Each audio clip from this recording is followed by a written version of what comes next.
노인 대상 가스라이팅 급증. 노년층 심리를 노리는 가스라이팅 범죄 비상. 당신도 가스라이팅 범죄 대상. 중장년을 노리는 가스라이팅 범죄 관련 기사 제목입니다. 남의 이야기 같지만 결코 그렇지 않습니다. 인간관계를 하면서 기분 나쁜 경험을 할 때가 종종 있을 겁니다. 분명 내가 상처받았다고 생각했는데 대화를 끝내고 시간이 흐를수록 생각이 정반대로 바뀌는 이상한 기분 말입니다. 마치 모든 잘못이 내게 있는 것처럼 느낀다면 이 역시 가스라이팅의 일종일 수 있습니다. 안녕하세요. 당신만 모르고 살고 있는 모든 것을 딱 정리해드리는 딱정남입니다. 중장년이 되면 관계가 좀 더 단순해지고 명확해질 줄 알았는데 현실은 반대로 되는 경우가 많습니다. 배우자, 자녀, 형제자매, 직장 동료, 선후배, 오래된 지인들까지 관계의 폭은 넓고 복잡해지며 책임은 무겁고 맺고 끊음도 더 어려워집니다. 이럴수록 인간관계 정리가 필요할 뿐 아니라 스스로 상처받지 않도록 노력하는 것이 정신건강에 좋습니다. 또한 약해진 마음을 파고드는 가스라이팅 범죄도 조심해야 합니다. 오늘은 정신건강의 치료 관점에서 가스라이팅을 빨리 알아차리는 대화 신호 7가지를 정리하겠습니다.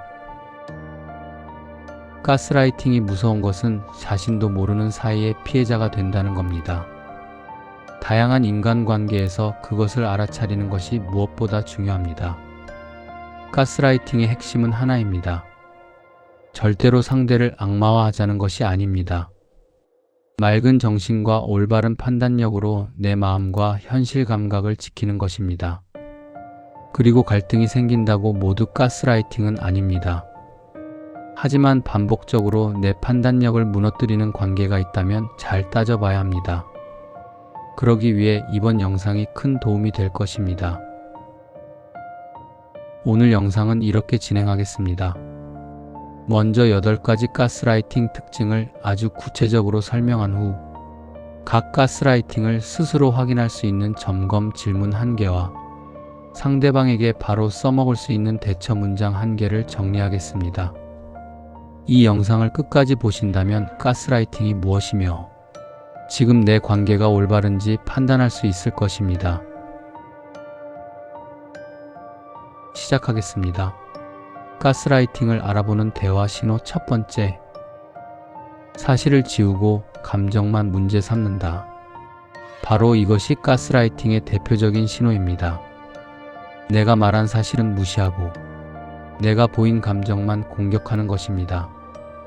예를 들어 그날 약속 안 지켰잖아 라고 따지면 상대방은 이렇게 맞받아칩니다. 또 흥분했네. 왜 그렇게 감정적이야? 문제의 본질은 약속을 어겼다라는 사실인데 마치 내 성격에 문제가 있는 것처럼 초점을 흐리는 것입니다. 정신건강치료 관점에서 이 패턴이 위험한 이유는 사건의 기억보다 자기 비난이 먼저 부각되기 때문입니다. 그러면 뇌는 사실 검토 대신 자기 검열에 집중합니다. 가스라이팅인지 확인하고 싶다면 스스로 이렇게 물어보세요. 지금 대화가 사건 자체를 다루고 있나? 아니면 내 태도만 따지고 있나? 이럴 때는 상대방에게 이렇게 대응하면 됩니다. 제 말투는 좀 더 신경 쓰겠습니다. 그런데 지금은 약속을 어겼다는 사실에 대해 먼저 인정하세요. 가스라이팅을 알아보는 대화 신호 2번째. 반복적으로 기억을 의심하게 만든다. 그런 말 한 적 없어. 당신이 잘못 기억하는 거야. 또 과장하네. 갈등이 있을 때 흔하게 하게 되는 대화입니다. 그러나 반복적으로 그리고 중요한 사실을 외면한 채 내 기억만 항상 틀린 것으로 몰아간다면 주의해야 합니다. 중장년에게 특히 치명적인 이유는 스스로 나이 탓으로 인정하면서 인지적 자신감이 떨어지기 때문입니다. 나이를 먹어서 자주 깜빡하나? 하는 불안감만 커지면서 사실에 대한 검증 대신 자기의심만 깊어집니다. 상대방이 노리는 것이 이러한 약한 심리입니다. 가스라이팅인지 확인하고 싶다면 스스로 이렇게 물어보세요. 내 기억이 틀렸다는 객관적 근거가 있나? 아니면 상대의 일방적인 단정인가? 이럴 때는 상대방에게 이렇게 대응하면 됩니다. 기억이 다를 수 있으니 메시지나 일정을 적은 기록 같은 객관적인 자료로 확인해 봅시다. 가스라이팅을 알아보는 대화 신호 세 번째. 경계선을 세우려고 하면 나쁜 사람 프레임을 씌운다. 우리 사이에 그것도 못해줘? 가족끼리 치사하게 그런 것까지 계산해? 당신 진짜 이기적이네. 어떤 사이에서든 경계선을 잘 세워야 관계가 건강해집니다. 하지만 가스라이팅 관계에서는 경계선을 세우는 순간 도덕적 공격이 시작됩니다. 정신건강 관점에서는 이것을 죄책감 유도 통제라고 말합니다. 내 스스로 옳고 그름을 판단하거나 선택할 수 없도록 죄책감을 이용해 순응하게 만드는 방식입니다. 가스라이팅인지 확인하고 싶다면 스스로 이렇게 물어보세요. 상대방의 요청이 정당한가? 아니면 거절했다는 이유로 공격받고 있나? 이럴 때는 상대방에게 이렇게 대응하면 됩니다. 일방적으로 저를 나쁘다고 평가하지 말고 요청의 범위와 가능한 방법을 구체적으로 말하세요. 가스라이팅을 알아보는 대화 신호 네 번째. 사과를 요구하면 오히려 내가 가해자가 된다. 내가 그렇게 몰아붙이니까 내가 그럴 수밖에 없잖아. 결국 날 나쁜 사람 만들려는 거네. 상처받은 건 오히려 나야. 이것이 바로 책임 전가의 전형적인 형태입니다. 문제 행동에 대한 책임을 묻는 순간 대화의 초점이 누가 더 상처받았나 하는 피해자 경쟁으로 바뀝니다. 여기서 중요한 포인트는 상대가 상처받을 수 있다는 사실과 상대에게 책임이 있다는 사실은 동시에 성립할 수 있다는 겁니다. 다시 말해서 상대가 힘들다는 이유로 상대의 문제 행동이나 그 책임이 사라지지는 않습니다. 가스라이팅인지 확인하고 싶다면 스스로 이렇게 물어보세요. 지금 대화가 책임 정리로 가고 있나? 아니면 감정 경쟁으로 새고 있나? 이럴 때는 상대방에게 이렇게 대응하면 됩니다. 감정은 서로 다를 수 있어요. 다만 오늘은 그 문제 행동의 책임 소재부터 분명히 하고 싶습니다. 가스라이팅을 알아보는 대화 신호 다섯 번째. 나를 고립시키는 요구가 늘어난다. 그 이야기는 남한테 절대 하지 마. 누가 내가 하는 말을 믿겠어. 자꾸 그런 말하면 너만 이상하게 보이는 거야. 가스라이팅이 깊어질수록 상대방은 외부의 검증 통로를 차단합니다. 당신과 다른 사람들과의 관계나 교류를 막는다는 것입니다. 왜냐하면 제3자의 시선이 들어오거나 외부 간섭이 시작되면 자신이 만들어 놓은 왜곡된 프레임이 깨지기 쉽기 때문입니다. 정신치료의 관점에서 고립은 불안, 우울, 무기력을 증폭시키는 핵심 요인입니다. 혼자 견디려는 노력은 당신을 더 힘들게 할 뿐입니다. 가스라이팅인지 확인하고 싶다면 스스로 이렇게 물어보세요. 이 관계를 객관적으로 바라볼 수 있는 다른 사람이 있나? 라고 스스로 따져봐야 합니다. 이럴 때는 상대방에게 이렇게 대응하면 됩니다.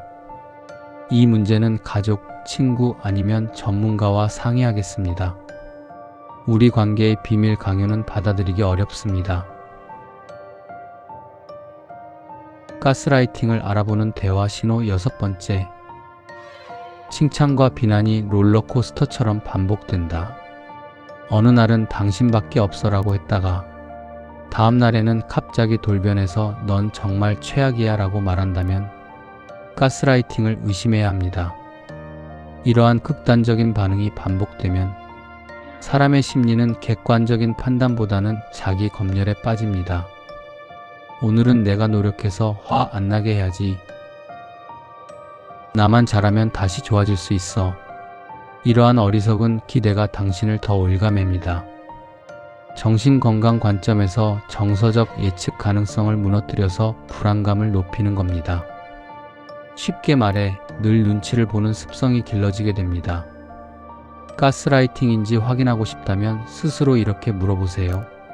지금 나의 관계는 평등한가? 아니면 처벌을 피하려고 눈치만 보고 있나? 이럴 때는 상대방에게 이렇게 대응하면 됩니다. 기분에 따라 태도가 바뀌면 저도 힘듭니다. 일관된 태도를 유지해 주길 바랍니다. 가스라이팅을 알아보는 대화 신호 7번째. 대화의 마지막은 늘 나의 사과로 끝난다. 가장 현실적인 체크 포인트입니다. 주제가 뭐였든지 마지막은 항상 이렇습니다. 내가 잘못했네. 내가 예민했네. 언제나 내가 참을게로 끝난다면 이 관계는 문제가 있습니다. 대부분의 갈등은 두 사람 모두에게 책임이 있기 마련입니다. 하지만 매번 한 사람만 자신의 잘못을 인정하고 끝낸다면 그건 평화가 아니라 자포자기일 수 있습니다. 중장년이 되면 관계를 지키려는 책임감이 더 커집니다. 책임감은 미덕이지만 내 자존감과 현실 판단을 희생하는 방식이라면 결국 마음이 먼저 무너집니다. 가스라이팅인지 확인하고 싶다면 스스로 이렇게 물어보세요. 갈등 후 내 잘못을 먼저 떠올리나 아니면 객관적인 원인을 판단하려고 하나? 이럴 때는 상대방에게 이렇게 대응하면 됩니다. 제 잘못도 인정하지만 당신 역시도 잘못된 부분을 인정하세요. 오늘의 핵심을 한 문장으로 정리하면 이렇습니다. 가스라이팅은 큰 폭언보다 작고 반복적인 현실 흔들기로 시작한다. 그래서 확실하게 확인하는 기준은 단순합니다. 만남 이후 나의 삶이 평온해졌는지 혼란스러워졌는지 생각해 보세요. 평온 쪽이면 건강한 관계이고 혼란 쪽이면 위험 신호일 가능성이 큽니다. 마지막으로 오늘 바로 실천할 3가지만 알려드리겠습니다. 먼저 대화 기록을 남기세요. 감정이 아니라 사실에 대해서 언제, 무엇을, 어떻게라는 방식으로 짧게 적으세요. 다음은 신뢰하는 인물 한 명과 현실적인 검증 방법을 만드세요. 내가 과민한가라는 생각에서 벗어나 이 상황이 정상 범위인가를 함께 확인하세요. 이러한 문제와 고민이 반복된다면 전문가의 도움을 받는 것이 좋습니다. 정신상담이나 치료는 약함의 증거가 아니라 회복의 기술입니다. 배 아플 때 진통제를 먹고 염증이 심하면 항생제 주사를 맞듯 정신적으로 문제나 병이 생겼을 때 그에 맞는 처방은 필수입니다. 당신의 민감함과 고민은 결함이 아닙니다. 나를 잘 지켜내려는 살아있는 감각이자 본능입니다. 다음 영상에서는 밝고 긍정적인 내용을 정리해 드리겠습니다. 모임에서 인기를 끌 수 있는 행동과 말투 5가지를 알려드리겠습니다. 구독과 알림을 설정해 두시면 놓치지 않으실 수 있습니다. 더불어 친구분들께도 카톡으로 이 영상을 공유해 주신다면 분명 도움이 될 것입니다. 당신만 모르고 살고 있는 모든 것을 딱 정리해주는 남자, 딱정남이었습니다. 당신의 삶에 따스한 공감을 보냅니다. 감사합니다.